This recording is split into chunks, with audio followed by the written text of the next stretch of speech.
Welcome to the 8-Bit Instructor Podcast, a show dedicated to helping you level up your instruction in order to craft authentic learning experiences for both you and your students. I'm your host, Lee Tucker, a high school English teacher and ed tech enthusiast, and I want to join you on your journey to becoming the best instructor that you possibly can. So if you're ready, grab your adventuring gear and let's get going.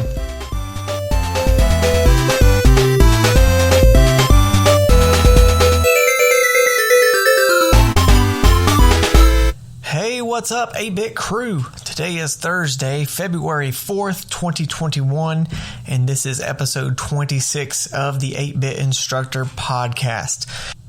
I hope all of you are doing well out there. We are moving right into February. You know, even though February is the shortest month, for some reason it seems like it is often the toughest one to get through. So hopefully you guys are staying upbeat, staying encouraged, making it through these winter months. Spring is drawing near, so hopefully we'll get some sunshine and life and renewal coming soon and work our way through the rest of this school year. I've got some great stuff lined up for you today. Later on, Tony Vincent joins me for the boss battle this week, and we talk about visual communication and how we can improve our use of that and our students' use in the things that we do in class. So definitely stay tuned to check that out. I've got a nifty little trick in the treasure chest for today, but before we get to that, let's take a look at some news and updates around the educational world. So Microsoft Teams has added in some new updates, things that will be helpful for a lot of teachers and students out there. First of all, they have added a better meeting chat moderation settings. So you've got, completely disable, completely enable chat, but then they've also got a feature that will allow you or allow students to use chat only during meetings. So if you don't want them chatting outside of meeting times, then you can enable that option, which will allow you to still communicate with them, but they can't use the chat feature outside of normal meeting times. Also, some calendar things that have been added. They've added a shared calendar to the Teams channel, as well as a G Suite calendar add-on for Teams meetings. And then they've also expanded for larger universities and larger schools. You can include up to 10,000 users in your organizational-wide team. So if any of you are a part of schools that are hitting that limit, it's going to be expanded out to 10,000 users. Google Workspace has added in a out-of-office status response in Google Docs comments. So if you have your status set to out of office, if somebody replies to a comment you've made, or if somebody mentions you in a comment in Google Docs, it will automatically reply with your out of office information, similar to what would happen with emails. That's now in that comment stuff. And finally, IXL has added some new updates. If you use IXL, it's a English and math primarily, but it's got a lot of science and social studies stuff for the younger grades. It's a good practice platform. They've updated and added a real-time diagnostic now on Android tablets. So if you have students who are using Android, the app on Android, they'll be able to do the diagnostic on there as well, whereas previously they could not. They'd have to log on to the actual website. They've added Spanish support up to 6th grade math, so some of that second language help would be good for math students. And students will now get notifications when their diagnostic levels are up to date, which I know is a great one. When my students have used the diagnostic and they previously had no clue if they were finished, because it's always going to give them more questions to answer. Now it will actually notify them and tell them that their diagnostic levels are up to date, so they can see and get some good, accurate information. And on the other side of that, they've updated the Diagnostic Hub for teachers to give you a little bit more information and a little bit more accurate use of those diagnostic numbers.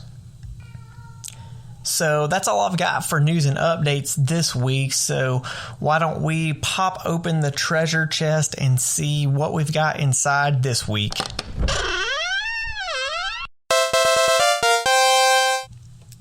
So my treasure chest for today is another Chrome tip that is something new that just came out. So with the new Chrome version 88, it has given a new feature that you can enable, which allows you to search for tabs. Now, I don't know if you're like me. As I go throughout my day, I'm always opening new tabs. And even with the grouped tab option that we have now, I still get just an abundance of tabs, and the more you open, the smaller they get, and then you can't really see what the tab is. And so now there's a feature that allows you to actually search for tabs. So it'll add a little pull down menu on the right side that you can type a search in and then click on the tab that you're looking for. So just something that can save you a whole lot of time. It is a different kind of feature. It's not something that you're going to see in the settings menu. You actually have to go to one of the a URL kind of thing that will let you enable it. And if that is something that you're interested in, I will put a link in the show notes to a blog that I wrote about how to do that. And it's got the URL that you can just copy and paste and then find the pull down menu to enable that. But it is a helpful thing, especially for those of you who end up having 30, 40 different tabs open throughout the day. Now that we've got that out of the way, here is what you are most certainly here for, and that's Tony Vincent. Up next, he's going to help us level up our visual communication game by slaying that dragon in this week's boss battle.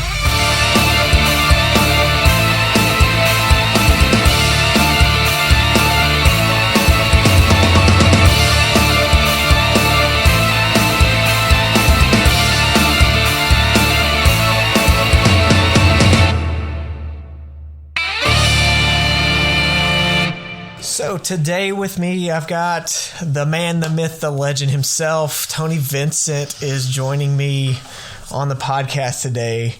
Tony has been an educator for 22 years. He started teaching 5th grade and then was a tech coach. He left school teaching to be a self-employed consultant on a mission to empower teachers and students with awesomeness, which is why I've got him on the show today, because of his awesomeness. Recently, Tony went back into teaching for the 2018-19 school year, where his 5th grade class was 1-to-1 with Chromebooks. But more importantly, Tony is the father of 2nd grade twins, which I'm sure has got you completely busy, right? Yes, they are doing school all virtually the whole year. So fun. I sit between them. That's how I spend my days. Nice. Well, thanks for joining me today. To just taking a little bit of time away from the twins to I don't know if talking to an adult if it's going to be any different now or not. No, it's very welcome. Very welcome. Well, cool. So today we're going to talk a little bit about visual communication, but before we get into that, I've got some fun little questions to just kind of get us going. So if you're good with that, I'm going to throw a couple at you. All right. So first one, we just came out of holiday season, and so I saw this and thought it'd be a really good one. What are some of your favorite holiday traditions that you had growing up, or maybe holiday, like some significant holiday memories, possibly? Well, one thing is my grandma always made these cookies that we called bridge cookies, but I think they're Swedish and they're called crocanners, but they're like half circle and they're a sugar cookie with frosting on them, and she just made them every year, kind of took them for granted. And then we was talking with her, and we actually got the pans that I guess my grandpa back in the 1940s or 50s had this pipe that he cut in half so that she could make these cookies that they had once when they were in Minnesota and loved them so much. So she gave those pans to my family, and we make them every year, even though my grandma's not around anymore. And I think this year we finally perfected the recipe. Nice. Nice. The other tradition is we have a couple trees, and since the 90s or whatever. I'm a Star Trek fan, and so like every year I get their starship ornament. So okay. I have a Christmas tree that is mostly just Star Trek ornaments. Nice. I don't have my own tree, but I have a lot of different ornaments like Star Wars and all that kind of stuff, but we always have to kind of put those on the back side of the tree, because that's a little embarrassing for the wife. So yeah, these don't make it on the main tree. These are on the basement tree, but still. Oh, cool. So you're a Trekkie, huh? I am. Nice. I've always been a Star Wars guy, and I don't like the new Star Trek. I guess I just got into it a little bit late to really get into it.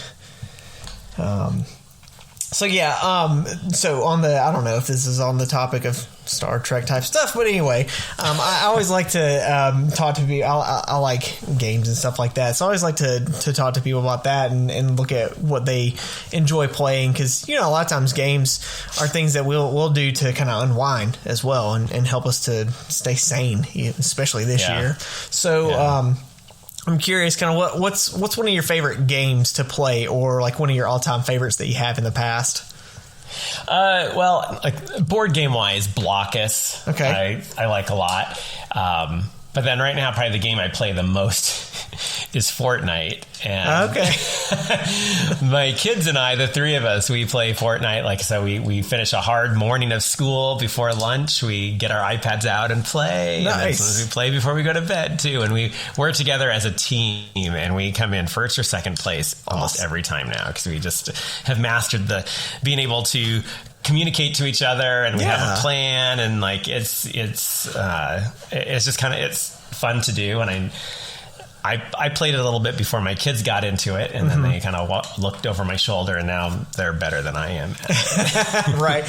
But it's not just a game. It's some family bonding. You learn communication. So, we could always turn it into a learning kind of thing, right? Of course. Yeah. My daughter and I actually just finished last weekend Breath of the Wild, Legend of Zelda. So I've got her hooked on that, because as soon as we finished, she was like, "Can we play another Zelda game?" So I was like, "Yes, finally." Yes. So yeah, cool.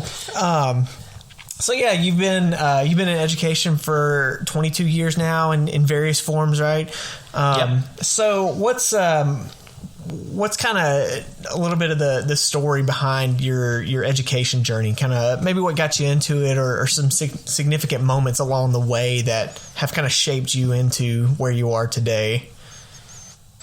Yeah, well, I think, like a lot of teachers, I decided when I was in elementary school that I was going to be a teacher. And so I kind of think of it as I was going through school, I feel like I was in teacher's college since sixth grade, like studying every teacher and just making these mental notes about, oh yeah, Mr. Jansen did this, I want to do that. Oh, Mrs. Neiman did that, and I am not going to do that. Yeah, right. And just kind of taking in and learning, not only learning the content from the teachers, but how they taught it, and being able then to use that as a teacher. So, and then technology I really liked as well. So that seemed like a natural pairing, because I got to use a lot of technology being a teacher. Yeah. And I've always loved like desktop publishing, like making something on my computer, my old like Apple IIe, making something in the old Apple Works and printing it off and giving people copies of it. I just thought was amazing. Like, look, I made this, and now other people have it. Like, right. Yeah. It just felt so good to publish my own stuff. And to be able to do it so easily from my computer. Right. So you kind of like taken a lot of your natural interest and been able to kind of implement that into classroom stuff, right? Yeah. So I ended up making a lot of my classroom materials. I love making instructional materials, right. And I feel like all my time with technology most of it is centered around being able to communicate with it and being able to make something that others can use. Right.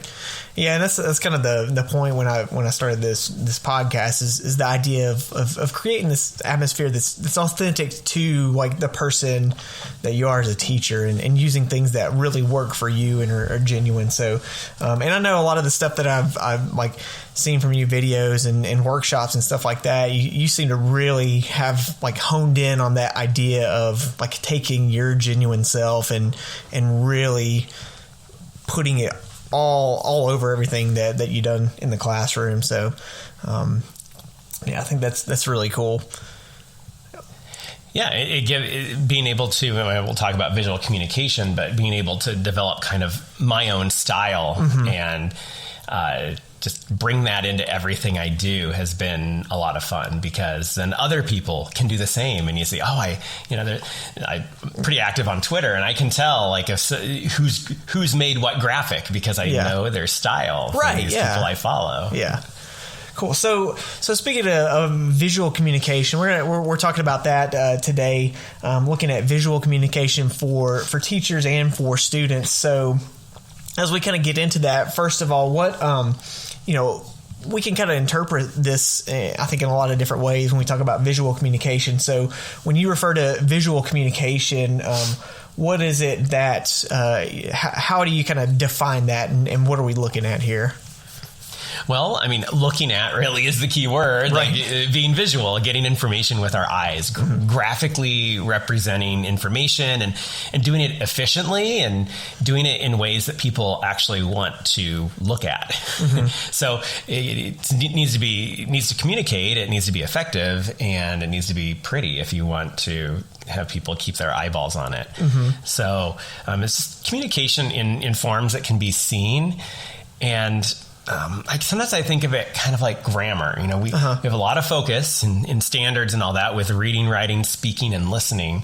And maybe visual communication can be woven into there, or maybe it should be its own thing. I don't know, but it's important, because I think it's like grammar, particularly nowadays. It's a facet of communication that, when not done correctly, can lead to miscommunication, missed opportunities, and judgment, right? Kind of like if you put a comma in a wrong place or leave it out of a sentence somewhere that could change the meaning, it could lead to miscommunication, and people will judge you on that. Yes, they will. And it's kind of the same way with the visuals. Particularly as educators, we're making a lot of our own stuff. And, I know there's not a lot of time to make our own stuff, but, you use the wrong color scheme, you make it hard to see, you use a font that's difficult to read, that all impedes on the communication that you're trying to get across. Right. Okay. And I think I might even argue that, mistakes in visual communication might get you more judged now than your grammar, because that seems to be the way things have gone, in recent years. And I guess, that I'm an English teacher, and there are some visual communication standards in there, but they're kind of like buried inside of other ones, and they get kind of overlooked a lot of times. So I think it's really cool for you to be kind of focusing on this and do what you can to increase, I guess, people's ability to communicate visually a lot more. What was there kind of anything that kind of prompted this in you, or is that just kind of always been your thing? It's always been my thing. I even think I have this big box of things I used to have up in my classroom when I first started teaching back in the late 90s. And I have some things that are laminated, so they're still around. And I'm like, oh, wow. Like I made my own posters, and I use big bold fonts, and sometimes I'd use black on white and white on black and all these things. It's just always kind of been a part of me, because I think these like visuals can help teach others, and I'm somebody who I was built to teach. I'm built to help others, and visuals help me do it better. Yeah. Do you ever cringe at some of the old stuff that you look at? A little bit, but I also see it as a journey, right. If I could go back and redo that, I probably would, because and style kind of changes over time too. But yeah, there are some things I'm like, ooh, don't do that again. Yeah. So as teachers, what, how could, I think I would speak maybe on behalf of a lot of teachers out there and say that a lot of the communication we do in class is probably more through text. Even if we use something like PowerPoint, Google Slides, it's still primarily text-based.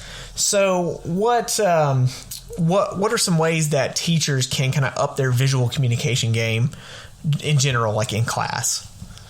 Yeah, well, I mean, one of the simplest ways is take that text and just pull out important points and then put an icon with it, put a picture with it, split it up so that you don't have as much text. You can do this in a slideshow, in a document, or whatever. So that's probably one of the main things is doing this dual coding, where you have the idea that's written in words, short words, concise words, and you've paired that with a visual, something that illustrates, that illuminates what is being said in the words.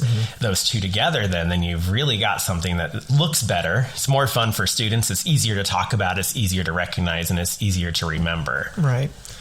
And I think that allows them to make it more on their own too, because when you have a picture, there's lots of different ways that you can maybe look at it, and they can make it a little bit more personalized as far as the information goes. I've kind of noticed. Yeah, and I think, and one of my, I know we might talk about some more tools to use for this, but the one website that and I know there's all these websites that want teachers to subscribe to them, right. But the nounproject.com you can use for free, but for $20 a year for educators, you don't have to include the little citation on it, which then makes your work a lot more clear. Right. But the nounproject.com has, I think, 3 million now different icons to really represent just about anything. Yeah.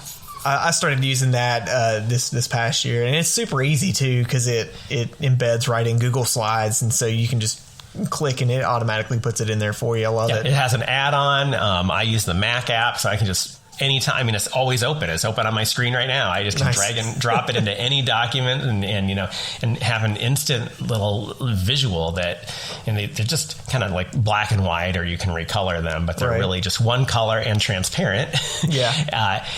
But they're super simple, and that's kind of important too, is being able to glance at something and know, I know exactly what I'm looking at. Right. So, we talked about teachers and ways that we can simplify, use visuals. What about, students? Because, again, again, talking from an English teacher perspective, it's essays, it's writing, and it's all that. So, not just English, but in any content area, how can we get students working more with visual communication and incorporating that into what we have them do in class? Yeah, and if the curriculum that you have isn't super visual, you can find something online. One of the tricks I do if I want to teach anything is I look up what I'm teaching and the word infographic. And there's, these infographics and one-pagers out there that are often so beautifully done. That bring those in and show students and really notice those kind of text features and the layouts and how are they communicating. And every time I lay eyes on an infographic, I seem to get a new idea of that's why they're pairing this information with that, or they're going in this order. And it's a lot of things we do looking at text features, looking at the visual features, and just really noticing how does this help us understand what's here. And then when you notice it in others' work, you can apply it to your own. Okay, yeah. So having them do some stuff like a infographic and like creating one on their own. Yeah, and I had this concept I called InfoPic. So it's Okay. kind of smaller than an infographic, but it's Gotcha. like one picture that communicates something. You put some text on there and maybe some icons on top of a picture to make it simple, because you look at these infographics and somebody has spent hours, days, Right. maybe even weeks of their lives making it. Students can't make something like that right Yeah. away, but they can make a simpler version. Or there are templates out there. Right.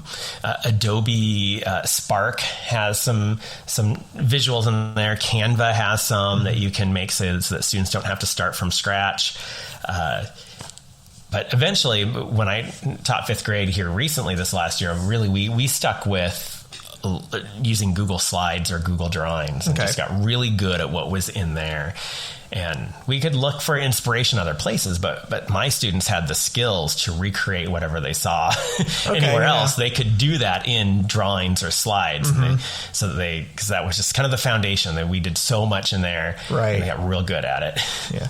Have you, speaking from an elementary kind of point of view, because I'm coming from high school, and I think I see some different struggles. Did your students, like in elementary school, did they pick up on a lot of the visual communication stuff pretty easily? Yes. Yeah. My fifth graders became obsessed with making slides. Oh yeah. At the start of the year, we did a lot of jigsawing, where, all right, so you're in charge of this concept or this vocabulary word, and you do that on slide 1. Somebody else is working on slide 2 and slide 3, or maybe they're working in pairs, but they knew their work was going to be combined together. And I had, I read a Donors Choose grant and had a big screen TV in the corner of the room connected to a computer. So I always had student work cycling on that. Oh. So these slideshows that we jigsaw would be on a loop constantly in the room. Right. So they knew what they were working on was going to be displayed for everybody else. Yeah. And they're kind of competitive. They knew they wanted their slides to be the ones that people would be like, wow. Right. So I purposely really gave them specific feedback on the visual design of what they've done, of what they created on their slides. And usually, with the permission of the students, I do that publicly in class, so that you say, oh, I really like how you use this and that. And anybody else have feedback? So we talked about each slide design, and then they could go back and make some revisions, and they're like, wow, just a couple of changes, and now this looks better. Right. And we've chopped off a few words we didn't need, so it's shorter, it's easier to see on the TV across the room. The feedback helped with their designs, and again, knowing that we're going to be looking at them, and they're going to be teaching the rest of the class this concept. And then when they went to take a quiz, or they'd see it on a test or something, they would hey, Jordan, I remember that you did that slide, and I remember that little picture you had of George Washington, and it made an impression. Yeah, they say it in the middle of the test to everybody else too. Right? Yeah. Hey, it's yours. My high schoolers do the same stuff, so it's not just elementary. There's some practical ways that we can do that. So let's look at the tech. So I know you've got a ton of different tools for a lot of this kind of stuff. So what are some different tools, some different tech that students or teachers could really work with to help produce some of this stuff? Yeah, I mean, whatever you're comfortable with, Google Slides, PowerPoint Keynote, those things, I see those as publishing programs. So even if you're using PowerPoint, Keynote, or Google Slides, you can go into page setup and make it the size of a piece of paper. If it's something that's going to be printed, make it the size of a TV screen if that's where it's going to go. But because you have this flexible canvas, and you can then bring in the pictures and the text and the shapes and the word art and stuff, and I just think those are ideal for for publishing because they're something that we use so much. Yeah. We might as well just use a tool we know really well and use it for more things. But there's also, I had mentioned earlier, Adobe Spark and Canva are both websites that educators can use for free to make posters, and they have templates. And every time I go in there, I find something new. I'm like, oh, I didn't know that they had something for this. Right. And that's a good place to get started or to get inspiration, and then take that inspiration and apply it to your Google Slides, PowerPoint, Keynote. And I think that the inspiration is important, particularly for color. I think color is one of the things that I still struggle with, is just starting with the color scheme. Right. Once I get going, it's fine. And sometimes I just design in black and white, and I'm going to figure out the color later because I just have a color block. So there's a lot of color tools. In fact, at canva.com/colors, they have color palette generators. So you upload a picture and it will pull out a color palette for you. They have pre-made color palettes. They have color information, and it's all about color at canva.com/colors. So if you're not feeling confident in those things, that's a good place to go. Yeah. I've used that one before. Yeah. And then there's like Slides Carnival and Slides Mania, Slides Go, these places that have, the color scheme already picked out for you. They have the theme, and you plug in your content. And by using those, you can find one that maybe meets your needs, but as you use them, you'll start noticing, I like how they did that. I could maybe change this and change it up to change the colors to be my school colors or whatever, and begin to customize it after you get used to those kind of tools. Okay, cool. Now, I know you're excited about this and you want to talk about this. So, speaking of visual communication, you've got a little visual baby that's yours, right? Shapegrams. Yes. Yep. So tell us real quick, if we kind of wrap up, tell us about Shapegrams. What's the kind of idea behind that? Well, Shapegrams can help teachers, students level up their drawing skills. So the challenge is to recreate a picture. So Shapegrams are a series of Google Drawings documents.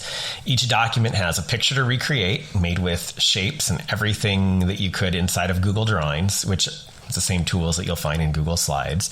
There's an instructional video, so I go step by step so teachers can just give this link to students. They make a copy and they can watch my video. They can do it all on their own. They start out simple, and we build skills bit by bit that by the end the kids are making incredible things that if they can visualize it, they can figure out a way to use shapes and the tools in there to make it come alive. Okay. So I did Shapegrams with my fifth graders for the whole year. Every Wednesday, it was their morning message. They came in, they worked a half hour on this Shapegram, and if they didn't finish, they could do it later. And the first one was so hard for them. It was a simple house made with just a few shapes. And they got so frustrated because they just hadn't done anything like that before and hadn't worked with those tools in Google Slides as much. But then they became familiar with it and they became obsessed with it. We'd have indoor recess and they'd be drawing their own things. And then I was able to assign things like we were learning about the water cycle. Okay, well, draw a diagram of the water cycle. Well, they could do it from scratch with shapes. And then there are tools where we can take what they've created and turn it into an animated GIF. Since they've built each thing piece by piece, they can then animate it.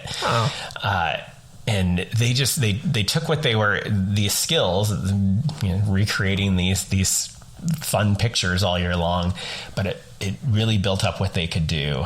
And it comes back to visual communication, being able to take, now I have in my head, I really this is what I want to communicate. How do I get that in front of somebody else's eyeballs? And using shape and drawing tools, digital drawing tools, is one way to do that. And that's what Shapegrams is all about. So at shapegrams.com, teachers can go, and the first 4 are free. So you get to start with that house that I did with my fifth graders. See how frustrated your students can be. And then there's a face, and then there's an ice cream cone with sprinkles, and there's a lion.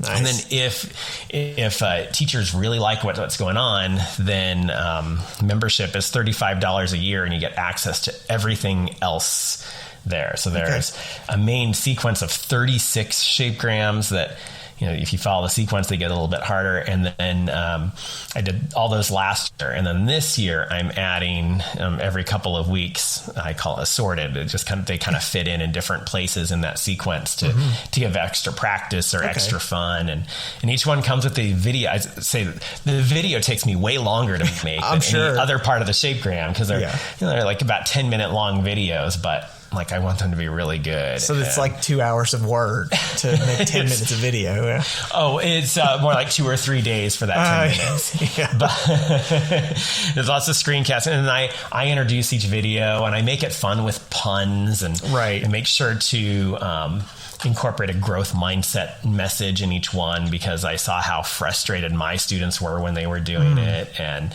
I kind of inspired too by Mystery Science. I don't know if you've seen any of that website, but Mystery Doug, he has different questions that he answers, and he just has this really great style of explaining things. And he's so awesome. So so each one of these pictures turn out to be an opportunity to learn about what's there. So the latest one is a stack of pancakes. So we learn a little bit about mixtures and what causes the pancakes to rise, and then where does the syrup come from. And so that makes the videos a little bit longer. But I also think that when you know more about what you're drawing about, you care more about it. Right. Yeah. And vice versa. If you're drawing something, you kind of want to know about it. Right. Yeah. Yeah. I know you said you kind of use it in your class to help your students learn these kind of skills and all that. Have you seen or heard of any other kind of uses that teachers have used these for? Yeah, there's a teacher who has a yearbook class, and now her yearbook students go through shapegrams, and then they draw all their own clip art and illustrations for the yearbook that's published. Oh, wow. Yeah, they publish their yearbook in Google Slides, through Google Slides. Really? That's interesting. I think they can order prints from that too. There's some service that does that. But they use that as their design platform. Huh. There's teachers who their students have made stickers, kindness stickers to spread out through the school, and their stickers have their designs. And of course, just being able to apply these designs to slides and animations. And that's probably the thing I look most forward to is on Twitter, when somebody tags me in a tweet and they say, oh, my students use their shapegram skills to do this or that. Because my own students did that. We had a big project at the end of the year, and actually my students made some stickers to bring awareness that, at least in the state of Iowa where we live, animal abuse is a misdemeanor and not a felony, where most states is a felony. So they researched this and got signatures, and if you signed it, they gave you a sticker that says "Make animal abuse a felony," and they had a police officer and a dog on there that they drew all on their own from shapes. Nice. Or another group wanted to prevent smoking, and they found out that people are much more likely to smoke if their parents smoke. So they thought, all right, well, how about would-be parents? So they went to doctors' offices for pregnant women, and they made flyers, and they drew they drew themselves from shapes, and then had little speech bubbles with things that they learned about smoking, and saying, your kid is more likely to smoke if you do. If you're smoking now, can you give it up for your kid? And just seeing their drawings and the way it comes together was really neat. And that's cool. I could see the influence of shapegrams in there, because again, they have that ability to take what they have visualized in their head and make it a reality. That's awesome. Well, I think that's about all the time that I've got today. But man, I really appreciate you coming on. It's a lot of great ideas and things that I think that are super beneficial in class. Thanks for having me and talking about a topic that excites me a little bit. Yeah, definitely. So where all online can people find you and all your stuff? Yeah, my home base is learninginhand.com, and then social media links are all across there. There's a big link to Shapegrams on there, and then Shapegrams has all its own media too. So Right. There's like a million social media accounts in my life right now, but but I get to share a lot of visual things there. Right, yeah. All right, cool. I'll get that stuff up in the show notes, and hopefully get some more people on the visual train going forward. Yeah, and just I spend so much time on Shapegrams, I have to justify my time somehow with having with charging a little bit for it. But truly, if you just do the first 4 and stop, you've already given your students some great skills that they can use and make their own stuff with. Cool. Well, that was Tony Vincent. Make sure to check him out online at learninginhand.com and check out Shapegrams to help bump up your Google Drawings game. Up next, the 8-Bit Crew Members Board Question of the Week.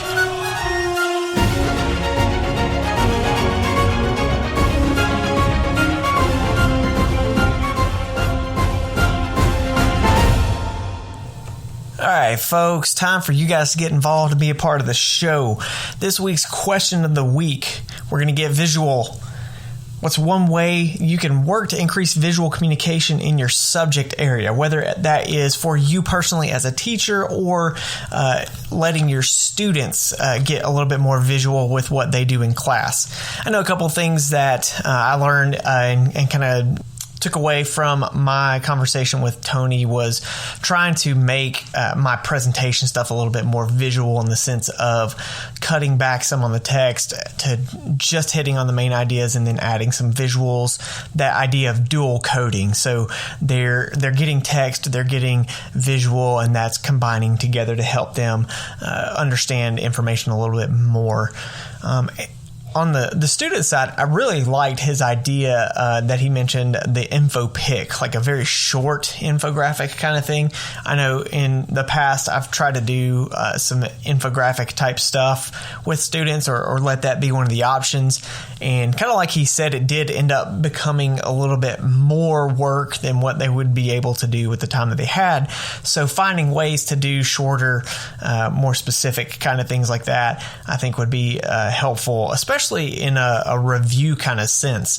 If you can have students create some of those short InfoPic visuals, then when you go back to review material, you've got that there. I think that would be a great thing to start implementing. So let me know, hit me up with some of your ideas. I'd love to hear your thoughts and what you've got out there. Tag me on Twitter at Comic Socks and use the hashtag 8BitCrew. Or if you got longer ideas, you can post them in the comments section on the episode page at 8bitinstructor.com.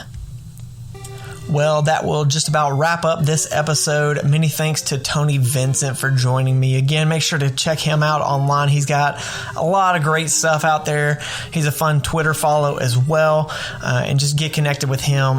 You can learn a ton of stuff from him. Do me a favor, if you enjoyed the show, make sure you hit the subscribe button on whatever podcast app you have. I'm on Google, Apple, Stitcher, all of those podcast apps, and I'd love for everybody to get connected. You can also check out more of my content at 8bitinstructor.com. Keep getting out there, doing what you're doing, and doing a great job with it. Be safe, be strong, be awesome. You guys are heroes. And until next week, may your swords stay sharp and your shields hold strong.